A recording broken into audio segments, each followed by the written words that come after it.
What's going on, ladies, gents, and kids of all ages? It is Eric coming back at you once again from the Nerd Cave, and it's a very exciting time. Shimmering Skies is here. We're playing with Shimmering Skies cards, and we're going to start building Shimmering Skies decks very soon. But in the meantime, I want to talk about some of the cards that I'm the most hype about. I'm the most excited to build decks around.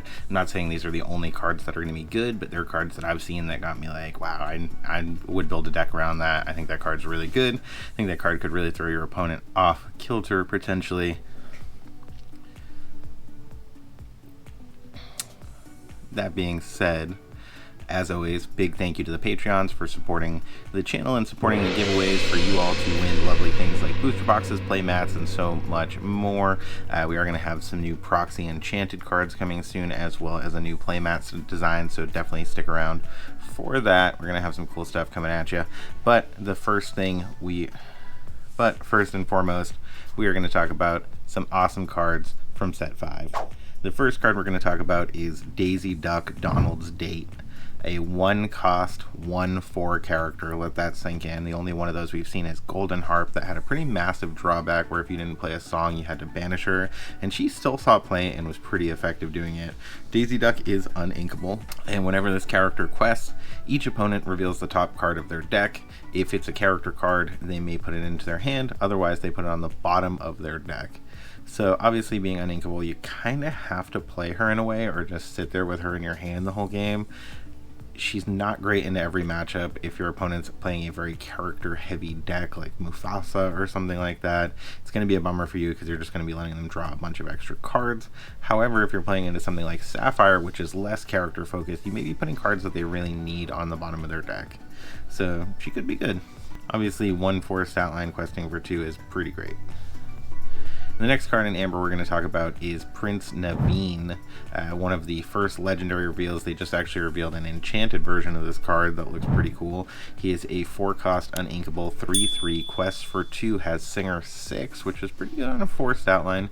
There's not a lot of 6-cost songs currently that are super relevant. We're starting to see some revealed from the new set, but obviously the 5-cost songs being able to get played for free with It's Beautiful No, his ability. When you play this character, you may play a song with cost 6 or less for free, so you're looking at playing Grab Your Swords turn 4, Whole New World turn 4, without having to have a singer already established. That's been one of the downsides to Seal Song to this point. Like if you're playing Ariel and getting Whole New World and getting ready to sing it going into the next turn, and your opponent outs your Ariel, it's always a feel bad. Prince Naveen doesn't have to be down for that song to come out for free.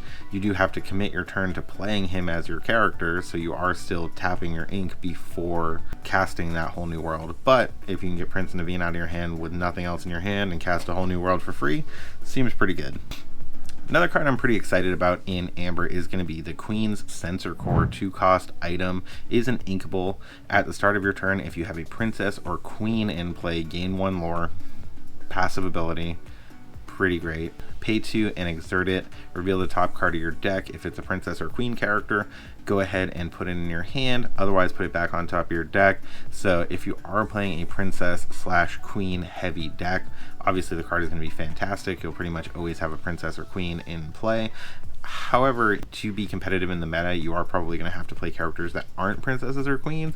So that's where it's going to be like, how many princesses and queens can you get in there that are going to be really relevant? I think this card could be really cool and potentially like an Amber Ruby deck, doing something with singers. There's a lot of cool princesses in those 2 colors. Being able to play something like Mulan, Injured Soldier into Rapunzel is always great. Obviously, Mother Gothel is great in that combo too. She is not a princess. Mother Gothel, obviously not a princess or queen character, so she is going to be more in the combo there for Rapunzel, but Mulan is a princess, so she's definitely going to be taking advantage of it. And then there's some new Wreck-It Ralph cards that could be cool with it. So I think Queen Sensor Core is going to be really good. And those Wreck-It Ralph cards do also steer into Ruby Amber pretty well. I think the Wreck-It Ralph himself that we're going to talk about in a little bit could be good in Ruby Amber. The last Amber card I'm going to talk about is going to be Pryland's Jungle Oasis, a 3-cost location, 2 to move in, 8 willpower, which is, as we know, is a very good amount of willpower for a location. This is going to gain you a lore as well, which is great. Well, you have 3 or more characters here. You may banish the location and play a character from your discard for free. So if you can get some characters in there pretty quickly, play it out with Jim Hawkins, that's going to be your first character for free, and then maybe pay the 4 to get a couple more characters in there, banish it to get something huge out of your discard for free. You could really establish a pretty nice board. It would be a great way to reestablish after Be Prepared. You play this turn 6 knowing that they're going to be prepared turn 7, and then you could kind of get some characters down, maybe move them in. You'll have plenty of ink at that point, so it may still take a couple turns to establish, but you may be able to get some guys back out of your graveyard before they can deal with it. Then jumping over to Amethyst, the first card we're going to talk about is the new Magicka Dispel. It's nice to see a Magicka Dispel that seems like she is actually going to be meta relevant. 4-cost inkable, 2/5, quest for 1. During opponent's turn, if an effect would cause you to discard 1 or more cards from your hand, you don't discard. So fantastic card. I think she's really kind of interesting. I think the biggest thing that's probably going to play well against her for Emerald, because typically with discard you're looking at playing some version of Emerald, either Emerald Steel or Emerald Amber. I think the only great way they're really going to have to deal with Magicka Dispel is going to be with either Cloud Kicker or the Muses, to go ahead and put her back in your hand so she's not triggering that ability, and then you can go ahead and make them discard. That is really going to be your best way to get around this. But if you're not playing those cards or you don't have them at the time, you're just going to straight up prevent your opponent from causing you to discard during their turn. Amber Emerald doesn't have a lot of removal. Like I mentioned, they just really have those bounce cards that they could do to you. Obviously, if they're playing Emerald Steel, they have more access to removal. Along Came Zeus is going to take care of this card in one shot, but a lot of the other removal is going to be looking at doing 2 damage, which is obviously not going to take her down in one shot. She would have to get challenged into, and you're just going to go ahead and not exert her in most instances, I would imagine, if you really want to prevent that ability from getting taken away from. Next card in Amethyst is the Amethyst Chromacon, 2-cost inkable item. Tap it, each player draws a card. Now I think this is worth talking about. Obviously both players drawing a card may not be great. However, I think this could be really good in Amethyst Emerald specifically, where you are looking at making your opponent discard. So you could play a discard heavy build of that particular deck, and maybe your opponent has no cards in your hand. You use this to exert to make them draw a card, which obviously they can't play during your turn. There's no instant speed anything in this game. And then you can just go ahead and do something to make them discard it. Potentially maybe you have a Sun Chill, maybe you have Prince John out, so it's going to reward you by drawing some cards. So I think Amethyst Chromacon could be pretty good with giving you extra card draw, even more extra card draw, while also making your opponent discard cards that they otherwise wouldn't have had. The next Amethyst card I'm going to talk about is maybe not the greatest card in the world. It is really contingent on the shift line. We do have the 2/2 Archimedes already for 1, so he has a pretty good shift target. But Archimedes in Electrified Owl, 1/4 shift for 3, so coming down on 3, it costs 5 otherwise, but he is inkable. He's going to quest for 2, and he does have Evasive, which is great, but Challenger plus 3. So when he comes down, this is where the shift line is really going to be important. I think the Challenger is going to be less good outside of that shift timing, but if you can get it down and get that attack in right away, put a little bit of damage on him, that's fine. He is going to be evasive, just kind of questing out on your opponent and challenging where it is relevant. Obviously, if you have some way to heal him, or if you're playing something like Bell or something else that's going to let you move the damage counters from Archimedes to another character, you can just kind of heal him up and keep blasting stuff out with evasive. Also, they just revealed an enchanted of this character, and it is probably one of the nicest looking enchanteds I've seen since this game came out. I do have an enchanted Mim, and I have an enchanted Arthur.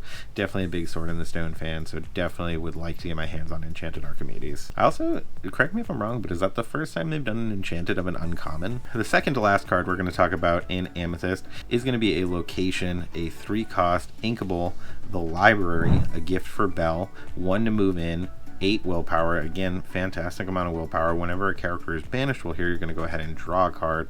I think this could be really good with like Kuzco and really just like any 1-drops that you're going to quest in and get banished anyway. But Cusco particularly I think is really good with this card because it just double rewards you if they banish it. So they're probably going to want to go ahead and deal with the library first. Maybe they will, but 8 willpower definitely makes it difficult, and it is going to be gaining you a passive lore every turn. The last Amethyst card we're going to talk about, one that I'm pretty excited about, and I think could definitely shake things up further in Ruby Amethyst, and could be really good in Amethyst Steel with Fortisphere, is Madam Mim Elephant. 4-cost, inkable, 3/7. When you play this character, banish her or return another chosen character of yours to your hand. And sneaky move, at the start of your turn, you may move up to 2 damage counters from this character to chosen opposing character. So, like I mentioned with Fortisphere, you could go ahead and give her Bodyguard after she's been in play for a turn, get her exerted, questing in, singing a song, whatever may be the most relevant with her. And then you have a 7 willpower character bodyguarding your board into turn 5. If she takes any damage from any of their characters and they can't wipe her out in one shot, they're probably not going to attack because you're just going to be moving that damage back off her onto their characters. Also really good with something like Teeth and Ambitions, where you could deal damage to her like as soon as she comes into play, and then at the beginning of your turn remove that damage if they can't out her during their turn. And it's never a feel good for them when they have to out a damaged character. So pretty excited about the new Mim.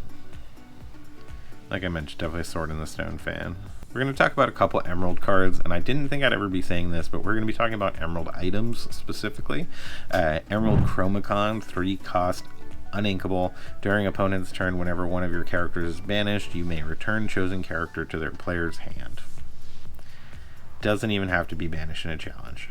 Whenever one of your characters is banished, so if all your characters are banished, you could bounce multiple characters, return chosen character to their opponent, to their player's hand. Pretty crazy. Just like passive ability happening. I think there's going to be a lot more item hate. I think people are going to be playing Benja and Beast and that kind of stuff even more to try to deal with that. Maybe Wildcat we'll start seeing play again. The next card in Emerald is also going to be an item, and it's Prince John's Mirror, 3-cost, inkable item. If you have a character named Prince John in play, this card's only going to cost you 2 to put down. And at the end of each opponent's turn, if they have more than 3 cards in their hand, they discard until they have 3 cards in their hand. There is a card now that says you draw cards until you have as many cards in your hand as your opponent. It is worth noting that the way things trigger, your opponent's ability is going to resolve last. So even if you're drawing those cards, and I do believe that is a May ability, even if you're choosing to draw those cards, you are going to discard back down to 3. So if you just need to kind of cycle out your hand, maybe it's still worthwhile, but you may just want to decline the draw in that instance if you're playing that card. Jumping over to Ruby, a card I mentioned before that I am pretty excited about because it's a movie that I love, is Wreck-It Ralph, Demolition Dude, 3-cost, inkable, 1/4. Whenever you ready this character, gain 1 lore for each 1 damage on him, and he quests for 1. I think this card is fantastic. I think it'll be really good challenging in, putting some damage on him, or again using something like Teeth and Ambitions. He comes down on turn 3, so you will potentially have a 2-cost singer. You could sing Teeth and Ambitions with him, so there's definitely options to get some damage onto him.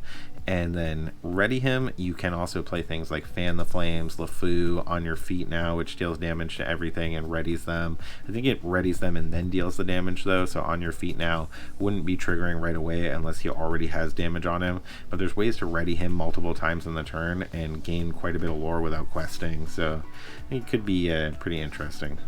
He can also sing Friends on the other side, which I think is worth noting if you're playing him in Ruby Amethyst. Next card we're going to talk about is Simba Adventurous Successor. I've heard people say that this card is not good. I tend to disagree. This is a 1-cost uninkable. Obviously the uninkability isn't the best, but what it does, I think, could be worth it in some decks. It's a 2/1 quest for 1, and when you play this character, chosen a character gets +2. I think this card potentially could be really good in the Ruby Amethyst deck to just go ahead and pump stuff, be kind of like a sneaky, smaller, surprised crab. I can't tell you how many times playing Ruby Amethyst, there's turns where I have 1 ink open, and because that deck runs a very small number of 1-cost characters, I don't have anything to do with that ink, so I think this could be something that could be upsetting to your opponent. If you have something like Fox out, it could push her over the top to take out a 6 defense character, and I think it's definitely worth noting that if you have Maui down, or you're able to play Maui and play Simba, you could take out a Tamatoa. It is a trade, so Maui would die to Tamatoa, but it seems like a pretty great trade. I think Simba is really good. I think you could also be good in Ruby Amber to get you some solid attack. Next Ruby card we're going to talk about, I think this one is a little more situational, but I think it could potentially also be really good, is Glimmer vs. Glimmer, 4-cost uninkable action. Not a song, unfortunately. Banish chosen character of yours to banish an opposing character. This is another one I think could be really good in a Ruby Amethyst list with something like Kuzco. I think this could bring Prince Eric back into the fold, which is also on color with this.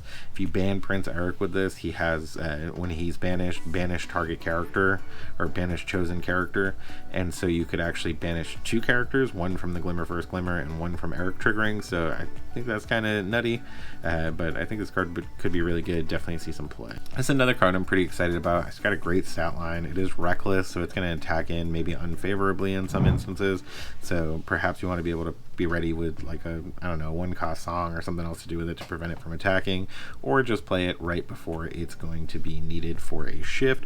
But that is Arthur, 1-cost, 2/3, reckless. Just a great stat line, and a little Novice Sparrow, pretty cute art. Then jumping over to Sapphire and another Sword in the Stone themed card, we have Merlin, Intellectual Visionary.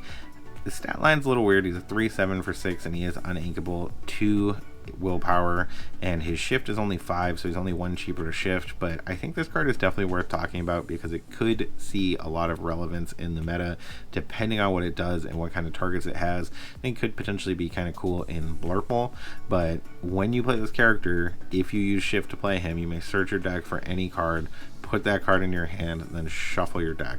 So it's the first time we're seeing a legitimate tutor that lets you search your deck for any card you could possibly like and put it in your hand. If you're not familiar with tutor, I'm referencing to Demonic Tutor from Magic the Gathering. We'll throw up a screenshot on screen, or we'll throw a picture on screen. Merlin, I think, is potentially really good. I think Blarple's a deck where you really need that specific card a lot of times too. So if you could dig for something like Elsa, if you're playing Elsa, she's a great way to kind of control the field and prevent your opponent from getting as much lore as they thought they were going to get. The next card we're going to talk about in Sapphire is Royal Tantrum, another card that just had an enchanted revealed. Action, 4-cost, uninkable, banish any number of your items, then draw a card for each item banished this way. Obviously, if you're playing something like Tamatoa, you can go ahead and recur those items as you quest in after the fact, or if you're just not onto that Tamatoa, you need something as that like big trigger to draw a bunch of cards. Royal Tantrum could be really good for that. So I think this card could see some play. I don't think it's a 4 of by any means. I don't even think it's a 3 of, but I think as a 1 or 2 of in a deck, it could be a good nuclear option. And the last card, and certainly not least, that we're going to talk about in Sapphire is Mufasa, Ruler of Pride Rock. Crazy stat line, 8-cost, uninkable, 4/9 on the attack and defense. And we do have a quest for 4, which is crazy. When you play this character, you're going to exert all cards in your inkwell, then return 2 cards at random from your inkwell to your hand. So it's definitely the last card you want to be playing in a turn. You don't want to have any ink ready when you play him. You want to make sure it's all exerted into whatever other characters you're going to play that turn, or whatever other cards you're going to play that turn. You're going to bounce 2 of them back to your hand. It is at random, so you don't know what you're going to get, but if you ink something earlier that's potentially good in the late game, even that ability doesn't really feel like a drawback. It seems kind of crazy. And whenever this character, it's also going to put more cards in your hand to Fishbone Quill into your inkwell, so you could get them right back down potentially. And whenever this character quests, ready all cards in your inkwell, so into that next turn you're going to be able to play a bunch of stuff, quest in, ready all your ink, and then play a bunch more stuff, which it just seems absolutely broken.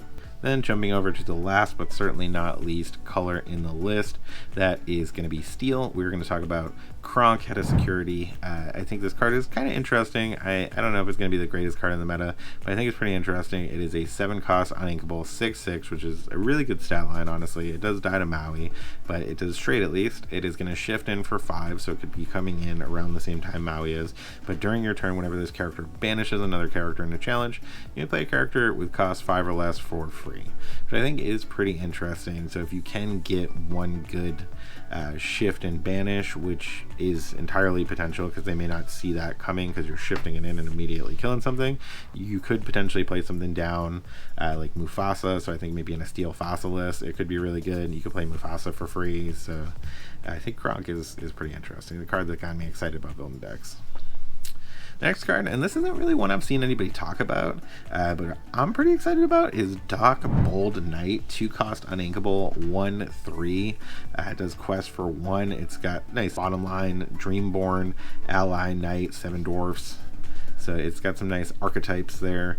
When you play this character, you may discard your hand to draw 2 cards. So if you play this as the last card in your hand, you're literally just drawing 2 cards for 2 and getting a 1/3 body out of the quest for 1. Seems really good. I think it could be really good in something like Ruby Steel, where you're not drawing enough cards as it is, and you really need that card draw. Obviously, in something where you're drawing a lot of cards already, it may not be as helpful to you, but if you have dead cards in hand, cycling those cards out may be worthwhile. Then, probably the legendary I'm the most excited about. Again, Sword in the Stone, great movie. 7 cost, uninkable. We have Arthur, King Victorious, 3/6 stat line. Obviously dies to Medusa, which is a bummer, but shifts in for 5, quests for 3, which is great. And when you play this character, this is the craziest part, Knighted by the King. When you play this character, chosen character gains Challenger +2, Resist +2, and can challenge ready characters. So you're just going to blow the heck out of something when this comes into play. I think this could be really, really good, again, and if you're doing like a Ruby Seal list with Mulan, because it's going to prevent her from taking the damage, any damage in potentially, or very little damage in. It's going to let her deal 4 damage across to multiple characters, and she's going to be able to challenge ready characters, so even if they don't have something ready, as long as they have something on the board, she can take advantage of it. Seems crazy. Or the last card in Steel, another one I'm excited about because Wreck-It Ralph, again, fantastic movie, is Badanon Villain Support Center, 3 cost, inkable location, 2 to move in, 7 willpower, but villain characters gain tap, pay 3, play a character with the same name as this character for free while here, and it is going to net you 1 passive lore. Obviously, it's definitely possible to out, but if you're able to play it after you already have a character into play, say you're going into turn 6 or 7 and you have a small version of a character you want to in play, you want to get something else out, you go ahead and throw this down, move that character in, have the 3 open to pay to play that character for free. Some of the more relevant lines are into like the new Maleficent and stuff like that, with the 3 cost Maleficent, which is already really good. So perhaps in Steel Amethyst this card will see some play, but those are some of the cards I am the most hype about going into set 5 Shimmering Skies that I definitely want to be building some decks around. I'm sure there's going to be a lot of other cards that I missed or that I wasn't aware of when this video came out, and I don't think all the cards have been announced yet as of the recording of this video, and the set's not out yet as of the recording of this video. So it is worth noting there may be some cards I missed and lots of cards I'll be excited to build decks around, but as you know, I always have a ton of deck techs coming at you. I have lots of ideas. I can't slow my brain down when it comes to decks. So like, comment, and subscribe if you want to be on that journey with us. We're on our way to 2,000 subscribers and another big giveaway. Thank you guys so much, as always, for sticking around to the end. And when you see those toys, video games, and an exciting new Lorcana set off in the distance, it is not a mirage. You guys have a great day.